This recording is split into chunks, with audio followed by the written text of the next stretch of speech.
Welcome, welcome, welcome. Welcome to Pivoting to Web3 podcast. This is Donna Mitchell, and our guest today is Jamilia Greer, Dubai-based international technology lawyer, podcast host, and CEO and founder of ByteBow Consulting.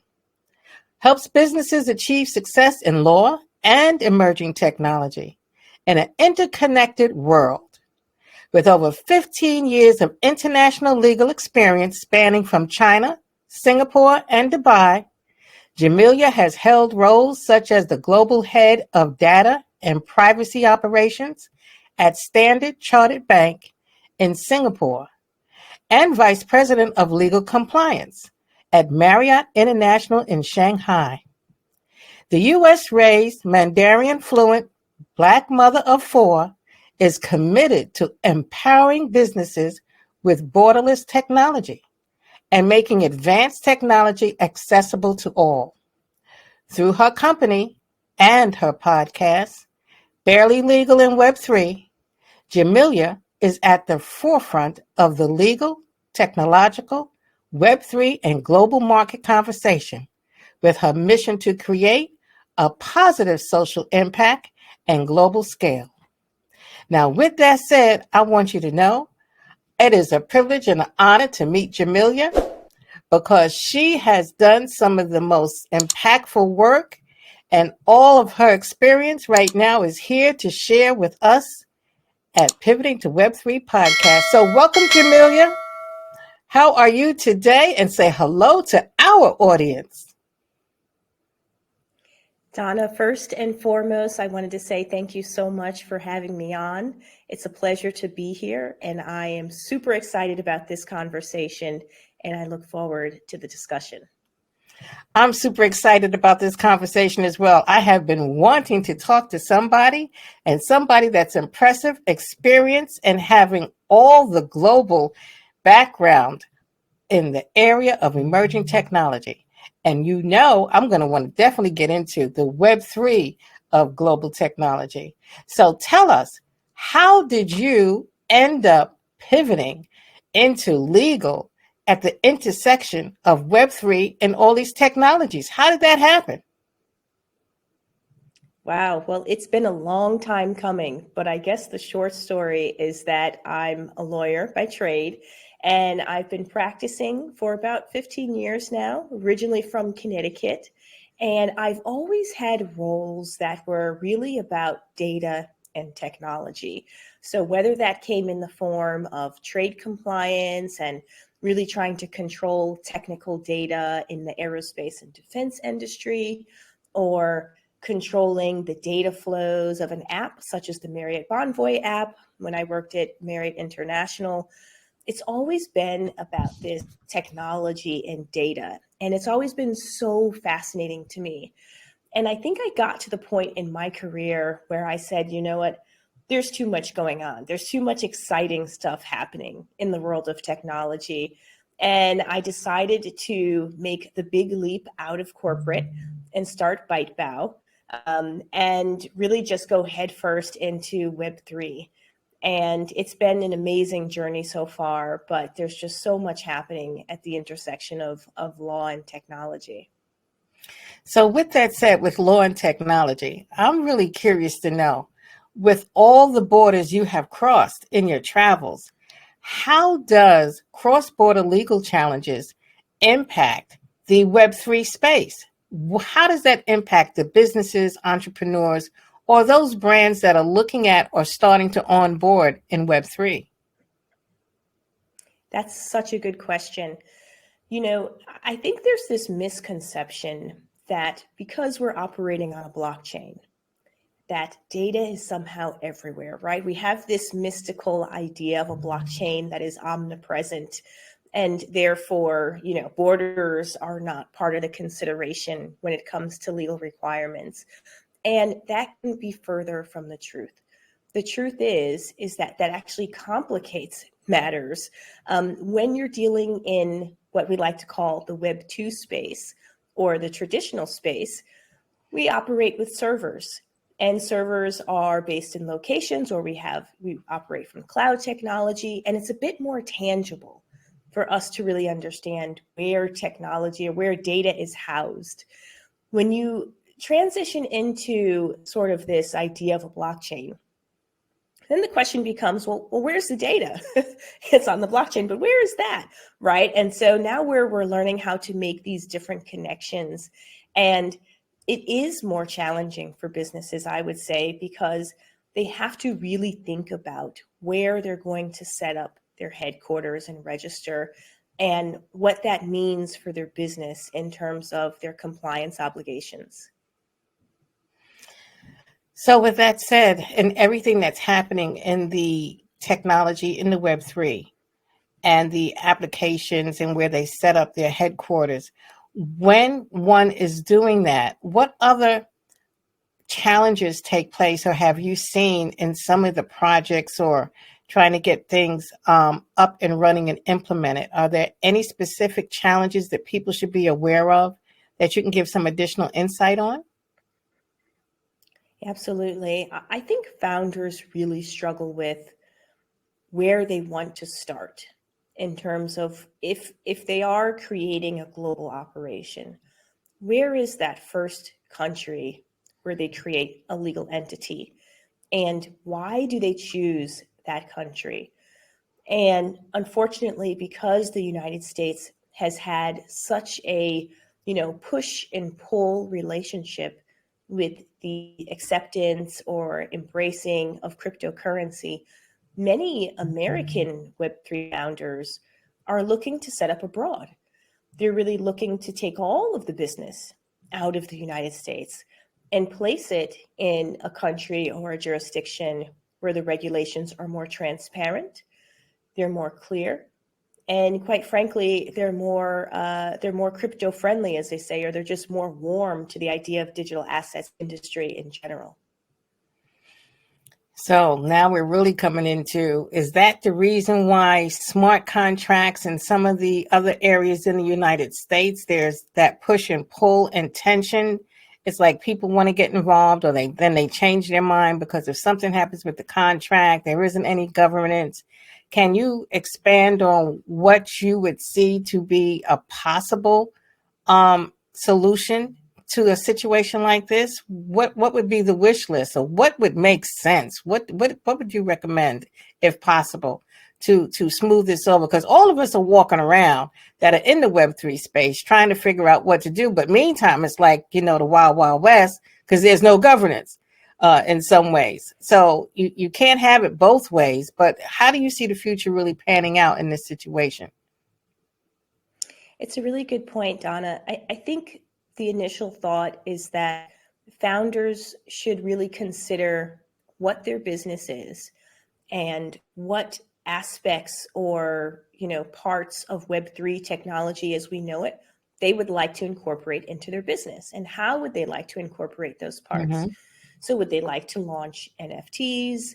Are they looking to incorporate tokens? If so, what type of tokens are they, and so on and so forth, and to get really clear about what their business model is. Because at the end of the day, the main concern that most American founders have is this a security? It's the question you hear every single day. Is it a security? If it is, am I going to jail? And I had a really good conversation with Securities and Exchange Commissioner Hester Peirce in January about this, which was, founders are leaving. The technology is leaving the US because we have a gap. There is a lack of direction. And, the SEC, at least parts of it, acknowledge that there is that gap. And so the conversation, as you rightly pointed, has to be, well, what should they do? And I think they really need to start thinking globally. And when things change and become a bit more clear in the United States, they can always pivot, as you would say, and come back to the US. So in many ways, those businesses that are thinking about onboarding or attempting to use tokenizations in the United States and have global offices, is that a rational business decision right now, or is that really taking a risk and you open yourself up to a lot of risk, and how you mitigate that risk? I hate to give the lawyerly response, but it depends. It depends on how they're using their tokens, and really at the end of the day, what is the impact that they're trying to have. We've seen a lot of really good progress for sort of social impact projects that are focused on things like animal conservation, where if you want to adopt an endangered species animal, you can, and your donation is shown in the form of an NFT. And so that's not really a security at all. It's really just, I've given a donation and I want, an NFT of this animal afterwards. And so that's pretty cut and dry. And we can probably say pretty safely, that's not really the type of security, or that's not really a security at all. But then when you get to the other business models of, using tokens to do sort of real world asset tokenization and things of that nature, then you start to question, well, is this something that's closer to a security? So I think it's really a case by case basis on whether a company should really even consider going abroad. So with my audience and a lot of the listeners, they're still learning the Web3 space and the lingo and NFTs and tokenizations and smart contracts. And I guess my question is for those that are listening that may want to know, what are the different types of tokenizations? You said it depends. Can you provide maybe delve into that a little bit more so it's a little bit clearer if someone's listening and never really knew that there was different types of tokenizations? Can you express that since you're in the legal field as best possible? Thank you. Sure, absolutely. So one example of tokenization that's become really popular now is real world assets. And I like to give the example of real estate, for example. And there are a couple of companies out there, a few companies out there that are actually doing this right now, although they're doing it in very different ways and different legal structures. But the concept is that, let's say there's a house, there's property, and the objective is to tokenize it, which is to fractionalize it. So you can think of it as shares, right? And this is where we get into the great area of security. So to take the house and to divide it up into different interests, and then to sell those interests. And so that would be what we call the tokenization of a property. And every house or every property is somewhat different, right? So they're unique in their format. So that's one example of tokenization involving a real world asset such as real estate. Another example would be commodities. And I think this is also really interesting as well, because commodities are commodities, we know, right?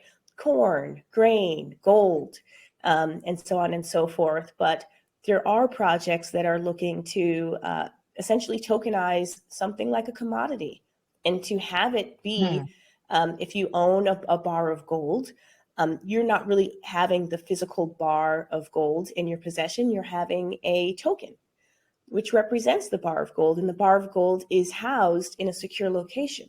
And so there are all these really new, interesting business models that are coming up to use tokens as a reflection of ownership of a piece of a unique piece of property or a piece of a commodity.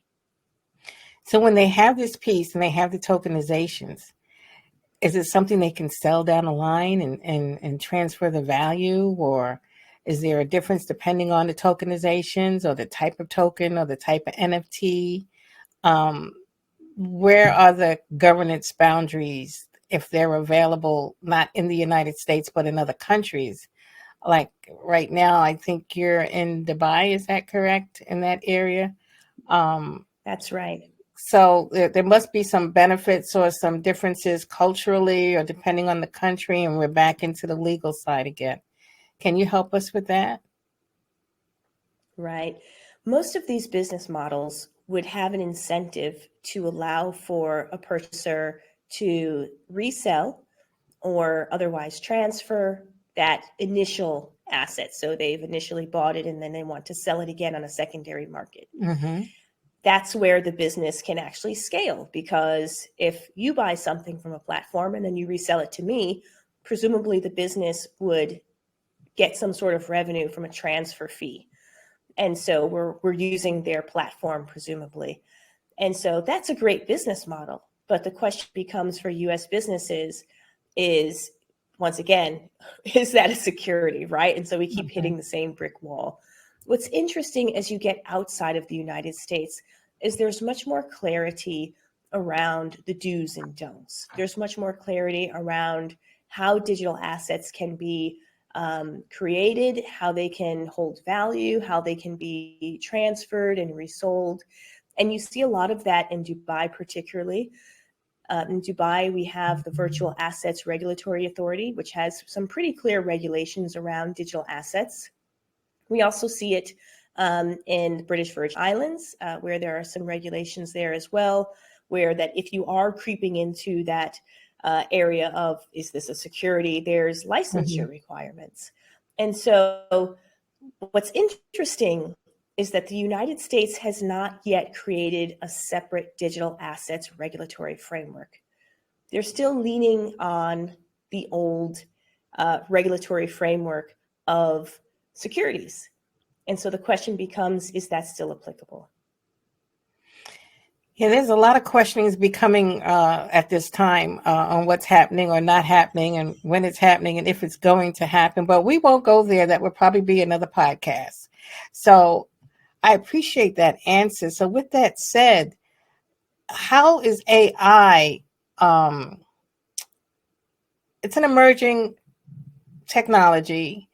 It's something that's really happening here more so in the U.S. versus the Web3.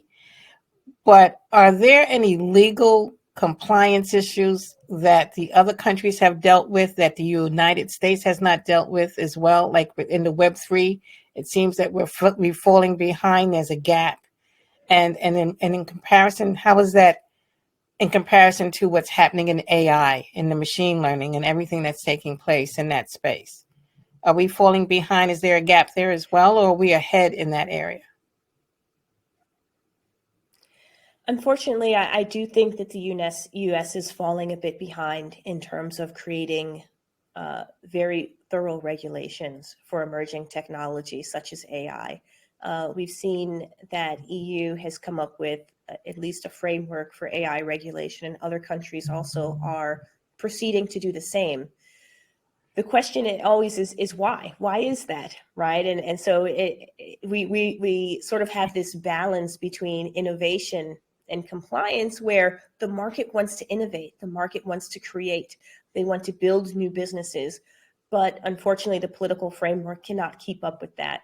And I think that's definitely something that we should look forward to seeing resolved in the next administration, hopefully. So thank you. That gives additional insight. So what about AI and the Web3 environment? How do you see that having an impact, or is DeFi having more of an impact with those technologies in the underserved and underprivileged populations? I guess my question is the benefits to that, but from a legal standpoint, where does that intersection really open a path? And where are the challenges that really kind of close it down? Well, I've definitely seen that AI is providing a lot of resources for underserved populations in terms of being able to build more quickly. And we've seen that with some of the open source code and the open source resources that are out there for people really to just use those in order to be entrepreneurial and to build their business. It will be interesting to see how far that AI advantage goes in Web3. For example, in building out smart contracts, how much can AI actually do to give a low code founder a leg up? And I think it will just be a matter of time for us to really be able to see the long-term benefits of AI in serving underrepresented populations in Web3 or in other emerging tech fields.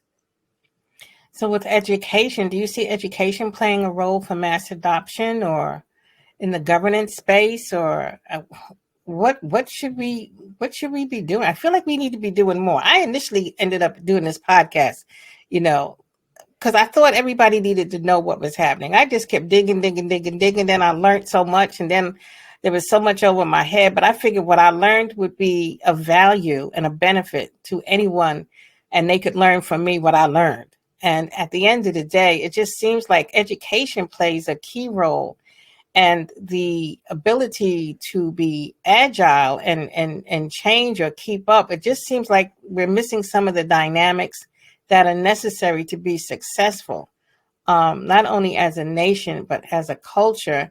And it appears to me that if we all, wrapped arms in the regulatory space globally, wouldn't we be able to accomplish more? Is there any benefits to that line of thinking? It's certainly a sort of a utopian sort of thought there. This generation, the generations that are coming out now, have so many different challenges, and I tend to think that those challenges distract them from a lot of the opportunities that are present. Web3, the biggest challenge in people learning about it is education. And then you start to say, well, why? Why are people not learning about Web3 the way that they should? Mm-hmm. Well, maybe it's because people don't see themselves represented in the space. And so we're back to these sorts of legacy challenges of not enough women, not enough people of color in technology or in law or in business. How do we diversify the space even more? And while there is this narrative that Web3 will be the great equalizer, cryptocurrency will be the great equalizer to offer more banking opportunities for people of color, we're just not seeing it yet. And, podcasts like this that, give educational resources and also give information to people who otherwise wouldn't have it are great. And it's a step in the right direction. Well, this has been a real eye-opener. And I'd also like to just cover off on a couple of other things very quickly. You have traveled, you have embraced, you've been in leadership. And I'm sure as you've traveled and learned and experienced, you've had societal impact. What are some of the greatest achievements in your time and in your tenure that you like to share? And what was the, I guess, the motivation, and how did you get there? Wow, that's such a great question. As you asked the question, I could think of actually small achievements that had a great impact on me, and not necessarily those public sorts of moments where you're on a stage accepting an award, but the smaller ones where you have an impact on one person's life. And I'm reminded of when I first went to China many years ago to teach English in a college program. It was my first trip abroad, and it was back in 2000. And I befriended my students. I didn't speak any Chinese at the time, but I had taken on this program because it was about conversational English. And of course, I'm a native English speaker. And building that human connection with someone who had never seen an American, definitely never saw a Black American, had never even spoken English to a native English speaker, although they had been studying the language their entire life. And they were able to form their own ideals about me as an individual. And I was able to actually overcome some of the biases that I had been taught from the US standpoint about what it was like to live in China and what that experience should be like. And that probably was such an impactful experience to me, because I realized at that point is that there's so much out there in this world that we don't know. And even when it comes to technology, we think about how we use technology to bring people together. At some point, we do need to come back to that social impact. Is it how are we impacting one person's life? Yes, we want to scale, we want to be super impactful, but are we having real impact on one person? That's really where I think the greatest goodness comes in. Wow, what an awesome answer. and just some additional insight on and what gives, what's better than giving, rather, and giving to another individual. I know in my travels when I was young and overseas for an international program, you're right, that opened my eyes to some of the things that I was told. And that's not what I saw, and that was not my experience. And it was been one of the best experiences of my life. So, lastly, if you had to say anything about the future or your goals or objectives or your wish list, what is it you haven't seen or experienced or think should be available? Or what direction may you want to see society or certain populations or maybe regulation or compliance, anything that's rolling in the back or sometime late at night, you think about it and say, boy, I wish we just do this. Or mankind can really veer off the tracks. We've got all this technology. We've got all this happening. If we just did this, what would that this be? Yeah, that's such a great question. You know, ByteBow's mission is to protect and promote Web3 for good, for social good. And I think that we need to go back to the basics of technology for social good. And one of the initiatives that we're embarking on this year is an HBCU initiative, which is a historically Black college and university initiative, to bring those students out of the US and to expose them to two things. Number one, a global experience, and number two, technology in a foreign land. So it really is opening their mind to the potential of opportunity that is beyond the borders that they're used to. And not just beyond borders, but beyond how other cultures are experiencing and using the same technology. So that's really my goal and my mission with ByteBow, and we hope to continue down that road and going for B Corp certification this year or next year. We're pushing forward. Well, that's an exciting time. How can people reach out to you and connect with you? And is there anything else you'd like to share that I didn't think to mention or ask? No, I think, well, first of all, people can find me on LinkedIn. I'm at LinkedIn at Jamilia Greer, and Twitter, same handle, my name. And really, if people are interested in learning about this sort of mission for technology for social good, they can find anything about ByteBow at bytebow.io online. Well, thank you, Jamilia. I am just excited that we were able to meet, honored to have the time with you, that we're shaping tomorrow together. And to all our listeners, thank you for tuning in to Pivoting to Web3 podcast, Shaping Tomorrow Together. Take care.